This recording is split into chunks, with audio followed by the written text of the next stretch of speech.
Hello good evening. मैं Pavan Rao, YouTube channel maths with Pavan Rao में आज आप लोगों को एक नया पॉइंट पढ़ाने वाला हूं, पैरेललोग्राम या समांतर चतुर्भुज के बारे में।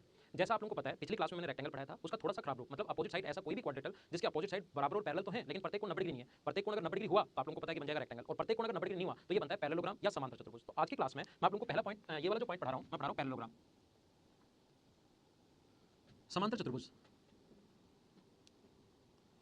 तो आज की क्लास में हम लोग पढ़ने वाले हैं पैरेललोग्राम या समांतर चतुर्भुज। और जैसा आप लोगों को पता है कि हम लोग क्या करते हैं कि पहले पढ़ते हैं इसकी थ्योरी, फिर उस पर बेस्ड हो सकता है मैं एक दो क्वेश्चन आप लोगों को करवाऊं, और उसके बाद हम लोग जब कंप्लीट थ्योरी हो जाएगी और ये अपना क्वाड्रेटिक चल रहा है, इसके बाद मैं आपको सर्किल पढ़ाने वाला हूं। और इससे पहले ट्रायंगल और लाइंस और एंगल के बारे में मैं कंप्लीट समझा चुका हूं। तो अगर कोई स्टूडेंट फर्स्ट टाइम इस वीडियो पर आया है तो आप लोग फर्स्ट टाइम अगर ये यूट्यूब चैनल पर आप लोग वीडियोस देख रहे हो तो आप लोग पहले मेरे जो ट्रायंगल के लेक्चर उनको देखिए, और फिर आप लोग ये जो क्वाड्रेटिक का पॉइंट, और आगे मैं आप लोगों को पढ़ाने वाला हूं कंप्लीट सर्किल। पढ़ाने का तरीका मेरा पता होगा, मैं पूरा बेसिक तरीके से पढ़ाता हूं, कौन सा पॉइंट कहां से कैसे आया वो सारी चीजें मैं आपके लिए बताता हूं। देखिए होता क्या है, हम लोग बात करते हैं समांतर चतुर्भुज। मैंने कहा रेक्टेंगल का थोड़ा सा खराब रूप, रेक्टेंगल इस प्रकार से था जिसका प्रत्येक कोण अपने पास, रेक्टेंगल इस प्रकार से था जिसका प्रत्येक कोण 90 डिग्री, इसको यहां से थोड़ा सा दबा दिया जाए, प्रत्येक कोण 90 डिग्री नहीं होता, ये बात आप लोग ध्यान रखना। लेकिन अपोजिट साइड बराबर और पैरेलल तो होंगी, अपोजिट साइड बराबर भी होंगी और पैरेलल भी होती हैं, अपोजिट साइड बराबर और पैरेलल तो होती हैं, लेकिन ध्यान रखना प्रत्येक कोण 90 डिग्री नहीं होता, ये चीज आप लोग ध्यान रखना, इस पॉइंट को आप लोग याद रखना। पहली प्रॉपर्टी, इसके जो अपने पास दोनों डायगोनल्स होते हैं, दोनों विकर्ण जो होते हैं वो ध्यान रखना इक्वल नहीं होते। दोनों जो डायगोनल्स होंगे, दोनों जो विकर्ण होंगे, डायगोनल फर्स्ट ये वाला और दूसरे वाला डायगोनल मान लो यहां से यहां तक है, D1 और D2 ये दोनों बराबर नहीं होते। क्यों नहीं बराबर होते? क्योंकि अपने पास ये जो अपने पास ये जो है अपने पास कोण 120 डिग्री अगर है तो ये दोनों लाइन पैरेलल है, तो इसके सामने ये जो रेड वाला है ये कोण 120 डिग्री है, तो ये वाला कोण अपने पास 60 डिग्री होना है। इस प्रकार से ब्लैक वाले के सामने 60 डिग्री और ये 120 डिग्री, पहले दोनों कोण ये भी 90 और ये भी 90 था रेक्टेंगल में, तब तो दोनों डायगोनल्स इक्वल हो गए थे। अब की बार ये जो कोण है, देखो अगर मैं आपको थोड़ा सा सही समझाऊं तो अपने पास ये जो डायगोनल का ये जो कोण अगर 120 डिग्री और लाइन पैरेलल है, तो इस प्रकार से ये डायगोनल अगर मैं मिलाऊंगा समांतर चतुर्भुज का तो ये कोण 60 डिग्री होने और 60 डिग्री के सामने की साइड और 120 डिग्री के सामने साइड की लेंथ तो अलग अलग होनी है। तो दोनों डायगोनल्स एक दूसरे के इक्वल नहीं होते। दोनों जो विकर्ण होते हैं, इसको यहां से यहां तक की जो दूरी होती है और यहां से यहां तक की जो दूरी होती है, इसको बोलते हैं हम लोग डायगोनल या विकर्ण। और ध्यान रखना दोनों एक दूसरे पर परपेंडिकुलर भी नहीं होते, एक दूसरे पर 90 डिग्री का कोण भी नहीं बनाते। यहाँ पर जो कोण बनता है ये 90 डिग्री नहीं बनता, ये आप लोग ध्यान रखना, परपेंडिकुलर नहीं होते। ये अपना फर्स्ट पॉइंट है, ये आप लोग याद रखना। ऐसे में पॉइंट वाइज आप लोगों को पढ़ाते चलूंगा। कल की क्लास में अगर रेक्टेंगल कुछ पॉइंट यहाँ पर ऐड होंगे और कुछ पॉइंट वहां से हट जाएंगे, कौन से नए पॉइंट ऐड होंगे और कौन से पॉइंट वहां से हट जाएंगे, ये चीजें मैं आप लोगों को समझाते हुए चलूंगा। तो पूरा लेक्चर देखना, ऐसे नहीं सोचना कि सर तो कल वाली चीजें बता रहे हैं, रेक्टेंगल में भी मैंने ऐसे ही पढ़ा था, यहाँ रेक्टेंगल में और इसमें थोड़ा थोड़ा डिफरेंस है, सिर्फ एक दो पॉइंट ऐड हो जाएंगे और एक दो पॉइंट यहाँ से हट जाएंगे, और वो आपने कंप्लीट देखा है या आपने कंप्लीट अगर वीडियो देखा है तो फिर आपको ज्यादा समझ में आएगा। दोनों जो डायगोनल्स होते हैं, दूसरा पॉइंट इसका जो सेकंड पॉइंट है, ध्यान रखना दोनों जो डायगोनल्स होंगे, दोनों जो विकर्ण होते हैं वो एक दूसरे को समद्विभाजित करते हैं। पहला ये अपने पास इस प्रकार से थोड़ा सा इस प्रकार से होता है, ये रेक्टेंगल टाइप बन गया तो थोड़ा मैं सही बना देता हूं। इस प्रकार से इसके जो दोनों डायगोनल्स होते हैं वो एक दूसरे को इक्वली बाइसेक्ट करते हैं। सेकंड पॉइंट आप लोग लिख सकते हो, दोनों जो विकर्ण होते हैं, दोनों जो डायगोनल्स होते हैं एक दूसरे को इक्वली बाइसेक्ट करते हैं। दोनों विकर्ण एक दूसरे को समद्विभाजित करते हैं, इक्वली बाइसेक्ट करते हैं। याद रखना क्यों करते हैं मैं समझाने की कोशिश करता हूं। दूसरा पॉइंट आप लोग ध्यान रखना, दोनों डायगोनल्स बराबर नहीं होते, D1 और D2 नॉट इक्वल्स तो नहीं होते, लेकिन ध्यान रखना दोनों डायगोनल्स एक दूसरे को समद्विभाजित इसलिए करते हैं क्योंकि दोनों लाइन बराबर और पैरेलल, अपोजिट साइड बराबर और पैरेलल होंगी तभी पैरेललोग्राम बनता है। तो ध्यान रखना ये साइड अगर इसके बराबर है और ये कोण इसके बराबर होगा, ये एक्स है तो ये भी एक्स होगा, और ये कोण अगर वाई है तो अपने पास ये वाला कोण भी वाई होगा। अपोजिट जो अपने पास एंगल होते हैं वो एक दूसरे के साथ अपने पास, ध्यान रखना अल्टरनेट एंगल एकांतर कोण हमेशा बराबर होते हैं, अपोजिट एंगल तो बराबर होते ही नहीं। अल्टरनेट एंगल दो लाइन पैरेलल है, ये ट्रांसवर्सल लाइन अगर है तो अल्टरनेट एंगल एकांतर कोण बराबर हो गए, दो एंगल बराबर और एक साइड बराबर होते हैं, दोनों के दोनों त्रिभुज सर्वांगसम हो गए। सर्वांगसम हो गए तो इसके सामने की साइड ये और इसके सामने की साइड ये, इसके सामने की साइड ये और इसके सामने की साइड ये दोनों बराबर होंगी, तो ये इसके बराबर है, ये इसके बराबर है, तो दोनों डायगोनल्स एक दूसरे को ध्यान रखना इक्वली बाइसेक्ट करते हैं, समद्विभाजित करते हैं। और ये रेक्टेंगल में भी कर रहे थे लेकिन वहां पर दोनों बराबर थे, यहाँ दोनों इक्वल नहीं होते लेकिन इक्वली बाइसेक्ट करते हैं। ये इधर टोटल अगर D1 है तो D1/2 D1/2, ये अगर टोटल D2 है तो D2/2 D2/2। ये है अपने पास सेकंड पॉइंट, दूसरा पॉइंट। आगे चलते हैं हम लोग तीसरे पॉइंट पर। तीसरा जो अपने पास पॉइंट है वो इस प्रकार से है, थर्ड पॉइंट पर हम लोग चलते हैं। यहाँ पर मैं पॉइंट वाइज ही पढ़ाऊंगा ये पूरा चैप्टर आप लोगों को कंप्लीट, ताकि आपको बेसिक पूरा अच्छे से समझ में आए।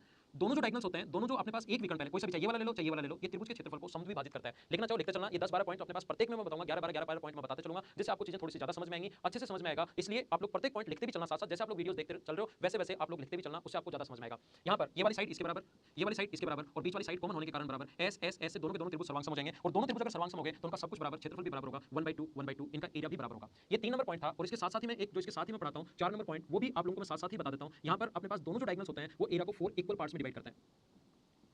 क्यों करते हैं कल का वीडियो आप लोग देखिए, आपको ज्यादा समझ में आएगा। मैंने कहा कि डायगोनल्स एक दूसरे को इक्वली बाइसेक्ट करते हैं, तो जो दूसरा विकर्ण होगा एक विकर्ण क्षेत्रफल को समद्विभाजित क्यों करता है ये मैंने अभी भी समझाया। ये भी 1/2 हो जाएगा, ये भी 1/2 हो जाएगा, आधा हो जाएगा। अब यहां से अगर मैं इसको इससे मिलाऊं, डायगोनल मिड पॉइंट पर जाकर मिलता है तो मीडियन का काम करेगी। 1/2 आधा पहले उसका आधा आधा करोगे तो 1/4 1/4, इधर से मिड पॉइंट पर मिलता है, मीडियन जो है वो अब डायगोनल जो है यहां से मिड पॉइंट पर आकर मिले तो आधा आधा 1/4 1/4। तो ध्यान रखना आप लोग जो अपने पास रेक्टेंगल जो अपने पास, सॉरी, दोनों जो डायगोनल्स होते हैं वो पैरेललोग्राम के एरिया को, दोनों विकर्ण अपने पास जो समांतर चतुर्भुज होता है उसके क्षेत्रफल को 4 बराबर बराबर भागों में बांटते हैं। ये अपने पास पॉइंट नंबर है 4। अगले पॉइंट पर चलते हैं हम लोग, पॉइंट नंबर 5 पर।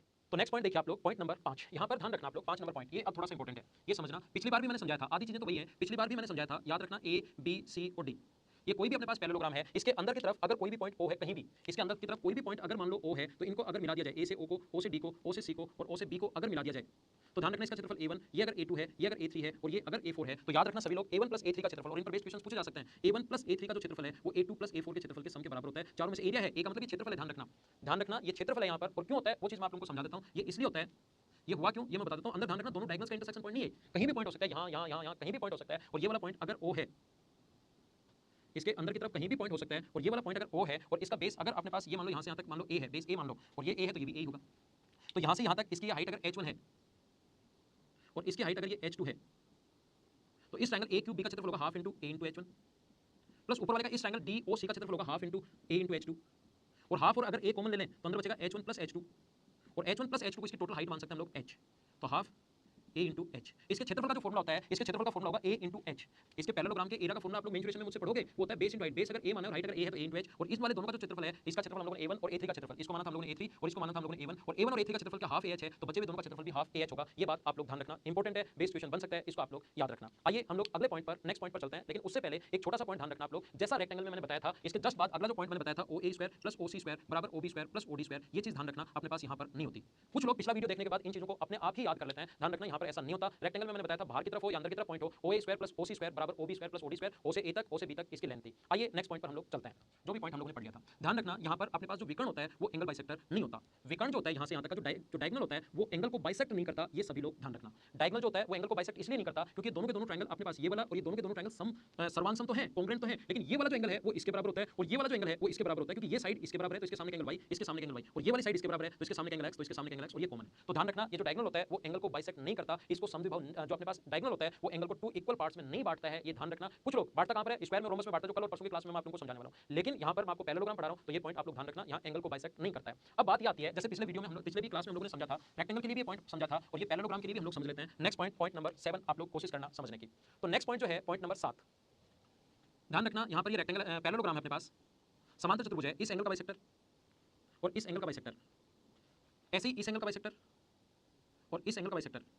मान लो ये मिलता है यहाँ पर P पर, ये पॉइंट मान लो Q, ये पॉइंट मान लो R और ये मान लो S। वो हम लोगों से पूछेगा कि आप लोग बता दीजिए P, Q, R और S कौन सा चतुर्भुज होगा, समांतर चतुर्भुज होगा, सम चतुर्भुज होगा, आयत होगा या स्क्वायर होगा, ऐसे क्वेश्चंस हम लोगों से पूछता है। एक बात सभी लोग ध्यान रखना, अगर दो लाइन कभी भी पैरेलल हो, मैंने पहले भी बताया, मैं फिर समझा देता हूँ, दो लाइन अगर कभी भी पैरेलल हो तो अंतःकोणों का योग 180 डिग्री होता है।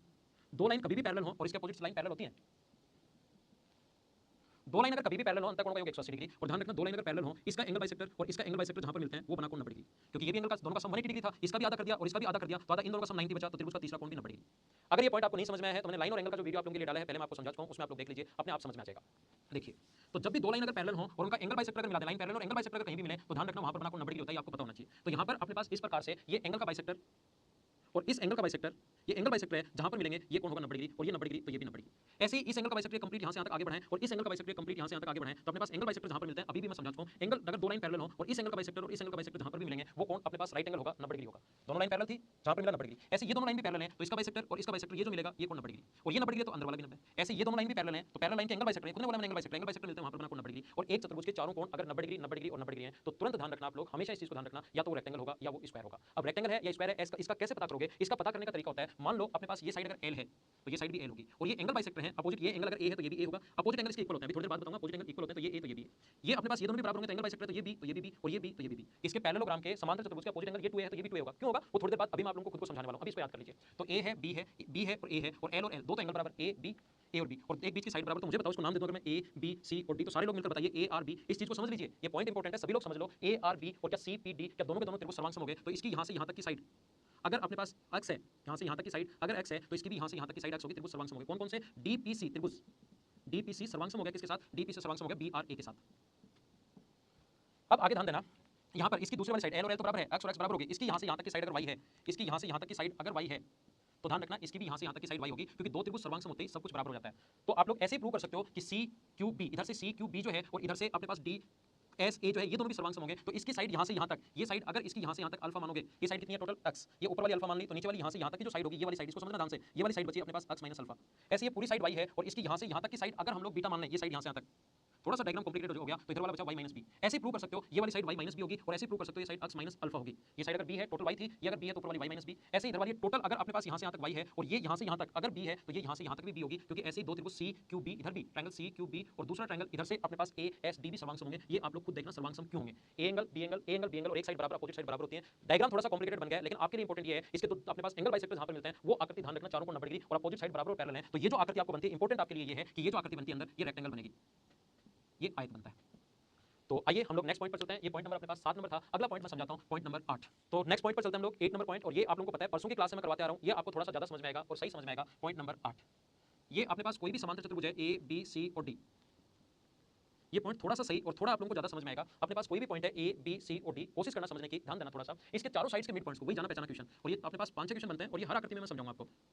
ये जितनी भी आकृतियां बनेंगी अपने पास उनमें सभी में मैं आपको समझाने वाला हूं। तो इसके दोनों डायगोनल्स इक्वल नहीं होते, ध्यान रखना। ये पहले वाला डायगोनल अगर D1 है, दो रेक्टेंगल बनेंगे, ऊपर की तरफ एक नीचे की तरफ। ये अगर हम लोग D1 माने तो ट्रायंगल में मिड पॉइंट को मिलाने वाली लाइन तीसरी से आधी और उसके पैरेलल होती है। मिड पॉइंट को मिलाने वाली लाइन तीसरी से आधी भी होगी और उसके पैरेलल भी होगी। तो ये D1/2 इसके पैरेलल, ये D1/2 इसके पैरेलल, तो साइड D1/2 D1/2 बराबर होगी। और ये इसके पैरेलल और ये इसके पैरेलल, तो दोनों पैरेलल भी हो गई, दोनों समांतर भी हो गई। दूसरा डायगोनल अगर आप लोग मानते हो D2, क्योंकि बराबर नहीं होते, ब्लू वाला और रेड वाला बराबर नहीं होंगे, तो एक ट्रायंगल बनेगा उस साइड और एक ट्रायंगल बनेगा इस साइड। ये अगर अपने पास D2 है तो ये भी अपने पास आधा भी होगा D2/2। और ये इधर भी मिड पॉइंट को मिलाने वाली लाइन तीसरी से आधी उसके पैरेलल होती है, D2/2 और पैरेलल। ये इसके पैरेलल और ये इसके पैरेलल, तो ये दोनों भी पैरेलल होंगी। अपोजिट साइड बराबर और पैरेलल हो गई तो तुरंत समझ में आएगा या तो पैरेललोग्राम होगा या रेक्टेंगल होगा। अपोजिट साइड बराबर और पैरेलल होते ही आपको समझ में आएगा या तो अपने पास रेक्टेंगल होगा या समांतर चतुर्भुज या आयत। तो ध्यान देना, दोनों डायगोनल्स अगर 90 डिग्री पर काटते हो, याद कर लेना, 90 डिग्री पर काटते हो तो ये भी 90 होगा, फिर आयत हो जाएगा। और 90 डिग्री पर अगर नहीं काटते तो ये भी 90 नहीं होगा और ये भी 90 नहीं होगा। तो यहाँ पर आंसर जो आएगा ये PQRS जो है एक समांतर चतुर्भुज होगा, ये एक पैरेललोग्राम होगा। तो समांतर चतुर्भुज के चारों साइड्स के मिड पॉइंट्स को मिलाने पर ध्यान रखना समांतर चतुर्भुज ही बनता है। ये बात आप लोग ध्यान रखना। क्यों? क्योंकि ये कोण अपने पास अगर 90 होता तो दोनों लाइन पैरेलल नहीं, रेड वाली ये 90 होता, अंतर कोण का योग 180 डिग्री होता है, ये भी 90 होता। और ये इधर ब्लू वाले के साथ और रेड वाले के साथ ये कोण अगर 90 डिग्री बन रहा है तो इधर ये भी कोण 90 डिग्री बनता। तीनों कोण 90 तो ये भी 90 होना है। और ये अगले चैप्टर में समझ में आ जाएगा कि 90 कैसे बनेगा। लेकिन ये भी 90 नहीं है तो ये 90 नहीं होगा, ये नहीं होगा तो ये भी नहीं होगा, तो ये भी नहीं। 90 डिग्री है नहीं और अपोजिट साइड बराबर और पैरेलल है, तो अपने पास ये बन गया समांतर चतुर्भुज। ये के अंदर चारों साइड्स को मिलाने पर समांतर चतुर्भुज ही बनता है, ये आप लोग ध्यान रखना। अगला पॉइंट, पॉइंट नंबर 9 देखिए। ये पिछली क्लास में भी मैंने आप लोगों को समझाया था और एक बार मैं फिर से समझा देता हूं। Next point A B C और D, ध्यान रखना। पिछली क्लास में मैंने बताया था, इस क्लास में भी मैं बता देता हूं। यहां से जरूरी मिड पॉइंट कहीं पर भी मिलाओ, कंप्लीट बेस को लेकर, चाहे ऊपर से मिलाओ चाहे नीचे से मिलाओ, इस वाले भाग का क्षेत्रफल टोटल का हाफ होगा। इस पॉइंट को अगर मैं P नाम दूं तो APR का जो क्षेत्रफल है, ट्रायंगल APR का जो क्षेत्रफल है का एरिया, ध्यान रखना अपने पास जो टोटल ये जो पैरेललोग्राम है, ये जो समांतर चतुर्भुज है, पैरेललोग्राम जो हम लोगों ने बनाया समांतर चतुर्भुज ABCD के क्षेत्रफल का हाफ होगा। चाहे इधर से मिला लो और चाहे उधर से मिला लो, चाहे ये वाला ले लो, आप लोग ऐसे भी ले सकते हो, किधर से भी आप लोग इधर से एक कंप्लीट बेस लेना आपको, चाहे नीचे वाला चाहे इधर वाला, इसका जो एरिया होगा वो टोटल का हाफ होगा। ध्यान रखना, ऊपर से ऐसे भी ले सकते हैं आप, ऊपर वाला ये ले लिया, नीचे ऐसे मिला, इसका क्षेत्रफल भी टोटल का हाफ होगा। डायगोनल तो आधा आधा बांटता ही है, विकर्ण तो क्षेत्रफल आधा आधा बांटता है, दो ट्रायंगल बन जाएंगे, लेकिन ऐसे अगर मिला दिया जाए तो ये भी क्षेत्रफल हाफ कर देगा। ध्यान रखना, इस प्रकार से अगर अपने पास कोई भी पैरेललोग्राम है, कोई सी भी एक साइड कंप्लीट लेकर दूसरे साइड पर अगर ट्रायंगल बना दिया जाए, उस ट्रायंगल का वर्टेक्स अगर दूसरी साइड पर है तो इसका जो क्षेत्रफल होगा वो टोटल का हाफ होगा। क्यों होगा? क्योंकि इसके कंप्लीट का एरिया का फॉर्मूला होता है base into height, base into height. और ट्रायंगल हाइट तो भी सेम होनी है, ट्रायंगल की हाइट तो भी होनी है और बेस भी बेस सेम ले लिया है, हाइट दो पैरेलल लाइंस के बीच सेम होनी है, तो ट्रायंगल का एरिया का फॉर्मूला होता है half into base into height. तो ध्यान रखना, ट्रायंगल का एरिया कोई सी भी एक साइड लेकर और उस ट्रायंगल का वर्टेक्स अगर दूसरी साइड पर है तो उसका एरिया टोटल का हाफ होगा। और इस पर बेस्ड मैं आपको एक क्वेश्चन रेक्टेंगल में भी समझा चुका हूं और जो रेक्टेंगल में क्वेश्चन बना था वही क्वेश्चन पैरेललोग्राम में भी बन सकता है, ये बात आप लोग ध्यान रखना। तो अगला पॉइंट देखिए आप लोग, पॉइंट नंबर 10 10 या 9 भी जो भी है आप लोग डाल देना ना, संख्या में बीच बीच में भूल जाता हूं, कोई बात नहीं, 9 भी हो सकता है 10 भी हो सकता है। ये इस प्रकार से ये A B C और D कोई भी पैरेललोग्राम है, ध्यान रखना, ये इसके मिड पॉइंट को, मिड पॉइंट यहां पर P और अपने पास इसका मिड पॉइंट यहां पर Q, इनके मिड पॉइंट्स को अगर मिला दिया जाए तो इस डायगोनल को तीन इक्वल पार्ट्स में डिवाइड करेंगे। इनके अगर हम लोग इनके डायगोनल्स को अगर मिला दें तो ये हमेशा और हमेशा इस बीच वाले को तीन इक्वल पार्ट्स में डिवाइड करते हैं, ये आप लोग ध्यान रखना। और ये दोनों जो लाइन होती हैं ये हमेशा पैरेलल भी होती हैं। क्यों करता है मैं समझाता हूं, देखिए सभी लोग समझने की कोशिश करना। ये मान लो L है तो ये इधर बचा L/2 और ये इधर भी बचा L/2। ये जो एंगल अगर x है तो ये एंगल भी x होगा। क्यों? क्योंकि दो लाइन पैरेलल है और ये ट्रांसवर्स लाइन है, अपने पास ये x होगा तो ये भी अपने पास x होगा। ध्यान देना आप लोग, ये वाला एंगल अगर यहाँ पर y है तो ये वाला एंगल भी y होगा। और ये दोनों लाइन मैंने कहा पैरेलल होंगी, मिड पॉइंट को मिलाया, इधर से मिड पॉइंट को मिलाया तो ये और ये बराबर है, तो ये अपने पास पैरेलल होंगी। ये अगर एंगल y है तो ये वाला एंगल भी y होगा। दो एंगल बराबर है तो ये अपने पास एक साइड भी बराबर है तो ये बराबर होगी इसके, इसका मान अगर अपने पास मान लो a है तो ये भी इधर a हो गई और ये भी इधर a हो गई। अब मैं फिर समझाता हूँ, अगर हम लोग इसको मिला दें तो मिड पॉइंट को मिलाने वाली लाइन डायगोनल के हमेशा मिड पॉइंट पर मिलती है, ये आप लोग ध्यान रखना। मिड पॉइंट को मिलाने वाली लाइन जो होती है वो डायगोनल्स के हमेशा मिड पॉइंट को मिलती है। और ये यहाँ से यहाँ तक अगर b था तो ये इधर होगा b/2। तो देखो ये लाइन इसके पैरेलल भी होगी, मिड पॉइंट को मिलाने वाली लाइन तो पैरेलल भी होगी, तो ये एंगल इसके बराबर, ये जो एंगल है, अब रेड में बहुत काम कर लिया, ब्लू से काम करता हूं, ये वाला एंगल इसके बराबर, ये वाला जो एंगल है वो इसके बराबर। और अपने पास वर्टिकली अपोजिट एंगल बराबर होते हैं, शीर्षाभिमुख कोण हमेशा बराबर होते हैं, तो दोनों के दोनों ट्रायंगल सिमिलर हो गए। ये अगर b है तो ये b/2 है, ये a है तो ये भी a/2 होगी। ये वाली a/2 ऐसे प्रूव कर सकते हैं, ये b/2 होगी तो ये भी टोटल किसके बराबर आ गई, a के बराबर। तो ये a और ये भी a। तो ध्यान रखना है जो मिड पॉइंट को मिलाने वाली जो लाइन होती है ये डायगोनल को तीन इक्वल पार्ट्स में डिवाइड करती है। इंपॉर्टेंट पॉइंट आपके लिए और ये पॉइंट आप लोग ध्यान रखना। आइए नेक्स्ट पॉइंट पर चलते हैं हम लोग, 10 नंबर पॉइंट मैं आपको पढ़ा चुका हूं, अगले पॉइंट पर चलते हैं, पॉइंट नंबर 11 पर। 11 नंबर पॉइंट जो है उसमें आप लोग ये याद रखना, पॉइंट नंबर 11 ये ध्यान रखना क्योंकि दोनों लाइन पैरेलल हैं और पैरेलल लाइन जब भी हो तो अंतःकोणों का योग 180 डिग्री होता है। तो ये वाला एंगल अगर x है तो ये वाला जो एंगल होगा वो अपने पास होगा 180 - x।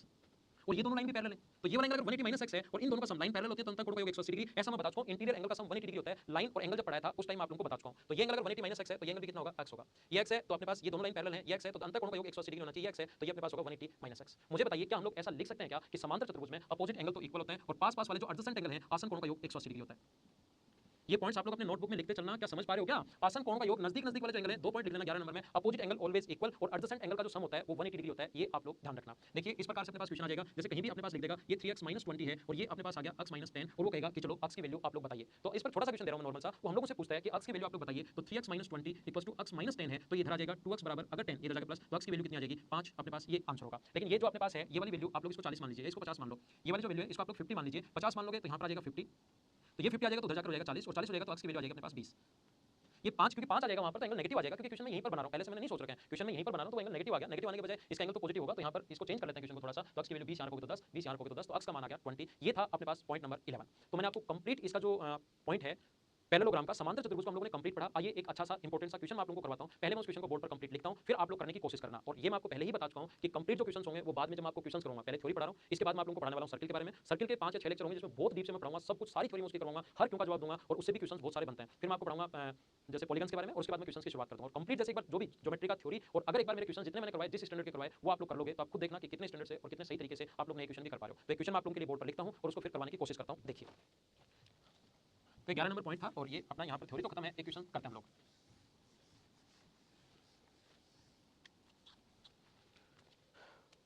तो क्वेश्चन अपने पास इस प्रकार से है, in the given figure ABCD is a parallelogram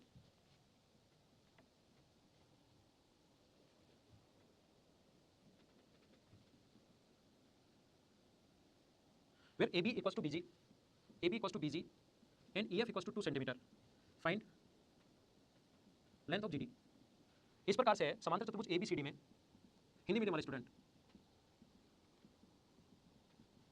इस प्रकार से दिया हुआ है AB बराबर BG और हिंदी में और लिख लेना ना, EF इक्वल्स टू 2 सेंटीमीटर। तो GD की लंबाई याद कीजिए,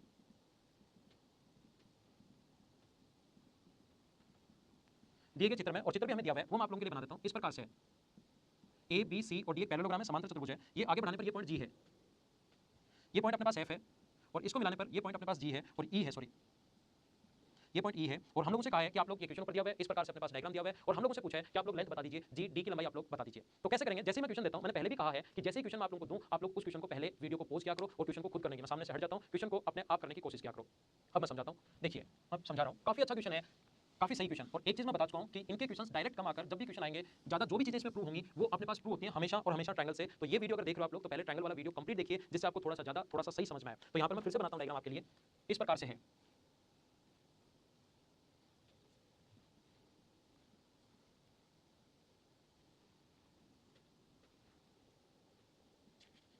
ये और ये बराबर है, ये दो दिया हुआ है और ये पॉइंट ई सी, और हमें इसका मान पूछा कि बीजी की लंबाई आप लोग जीडी की लंबाई जी से डी तक की, जीडी की लेंथ पूछिए, find the length of GD. Okay, तो देखो मुझे आप लोग ये बताइए, ये अगर ए बी सी डी लिखा हुआ था क्वेश्चन में, A B C D in the given figure A B C D is a parallelogram. ध्यान रखना पैरेललोग्राम में अपोजिट साइड हमेशा पैरेलल होती है, ये इसके पैरेलल होगी और ये इसके पैरेलल होगी। और ये यहाँ पर जितने भी लोग जितने भी स्टूडेंट ये वाला वीडियो देख रहे हैं उनको ये चीज याद होगी, मैं ट्रायंगल बहुत अच्छे से आप लोगों को पढ़ा चुका हूँ। ये आप लोगों को याद होगा कि मिड पॉइंट को मिलाने वाली जो लाइन होती है वो तीसरे से आधी और उसके पैरेलल होगी। तो मुझे बताइए कि मिड पॉइंट है क्या, क्वेश्चन में दोनों बीजी और ए बी दोनों खुद ने क्वेश्चन में गिवन है कि दोनों इक्वल है और बराबर होगी तो मिड पॉइंट हो गया, और ये अगर मिड पॉइंट हो गया तो अपने पास ये इधर भी मिड पॉइंट होगा। तो ध्यान रखना दोनों के दोनों ट्रायंगल, मैं बात कर रहा हूँ ट्रायंगल जी ए डी की और ट्रायंगल जी बी ई की। ये साइड अगर एक है और ये एक है तो टोटल हो गया 2:1 हो गया। तो ये साइड अगर x है तो ये वाली साइड अपने पास होगी 2x, क्योंकि एक बार पैरेलल लाइन होती है, देखो इस प्रकार से ज्यादा दिखाई देगा आपको। ये अपने पास मिड पॉइंट है, मिड पॉइंट को मिलाने वाली लाइन तीसरी से आधी और उसके पैरेलल होती है, तो ये अगर 2x है तो ये अपने पास x आ गया। कैसे है वो मैंने समझा दिया आप लोगों को, क्योंकि मिड पॉइंट को मिलाने वाली लाइन तीसरी से आधी और उसके पैरेलल होती है, ये बात आप लोग ध्यान रखना। ये साइड अगर a है तो ये साइड भी a होगी और ये साइड अगर a है तो ये वाली साइड भी a होगी। क्यों क्यों होगी ये a क्यों, ये दोनों तो बराबर क्वेश्चन में दी हुई है, ये a क्यों होगी बताओ, क्योंकि समांतर चतुर्भुज की ये साथ साथ बोलना है। जैसे मैं बोलता हूं क्यों होगी तो वहां से आप लोगों को बोलना है, जहां पर भी आप लोग बोलते हो कि सर समांतर चतुर्भुज है इसलिए अपोजिट साइड बराबर होंगी। ठीक है, समझ में आ गया। अब आप लोग मुझे ये बताइए कि यहाँ पर ये साइड अगर x है और टोटल अगर 2x है तो क्या ये वाली साइड भी x होगी क्या?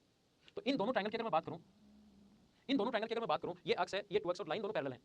ध्यान रखना इस प्रकार से, ये याद ही रख लो चाहिए ट्रायंगल में बता चुका हूं लाइन पैरेलल होती है, दोनों के दोनों ट्रायंगल सिमिलर। एक तो ये पॉइंट याद कर लो, एक साथ ही ये याद कर लो, दो लाइन अगर पैरेलल हो और इसको इससे मिला दिया जाए और इसको इससे मिला दिया जाए तो भी बने, दोनों के दोनों ट्रायंगल सिमिलर होते हैं। ये दोनों पॉइंट आप लोग याद ही कर लो, क्यों होते हैं, क्योंकि ये एंगल इसके बराबर, ये एंगल इसके बराबर और वर्टिकली अपोजिट एंगल बराबर होते हैं। ट्रिपल ए के रूप से दोनों के दोनों सिमिलर हो गए और सिमिलर हो गए तो दोनों ट्रायंगल अपने ट्रिपल ए से सिमिलर हो गए, सिमिलर होते ही बुझाएं समानुपात में। तो ये x है, ये इससे डबल 2x है, तो ये अगर 2 होगा तो ये अपने पास इधर वाला होगा 4, और ये यहां से यहां तक अगर 6 है, और मैंने सबसे पहले बताया कि ये इधर मिड पॉइंट को मिलाने वाली लाइन इधर भी मिड पॉइंट पर जाकर मिलेगी। ये ट्रायंगल हटाकर थोड़ी देर पहले समझाया मिड पॉइंट ये 6 है तो इधर वाली भी 6 होगी, तो टोटल की जो लेंथ आ गई वो आ गई 12 सेंटीमीटर।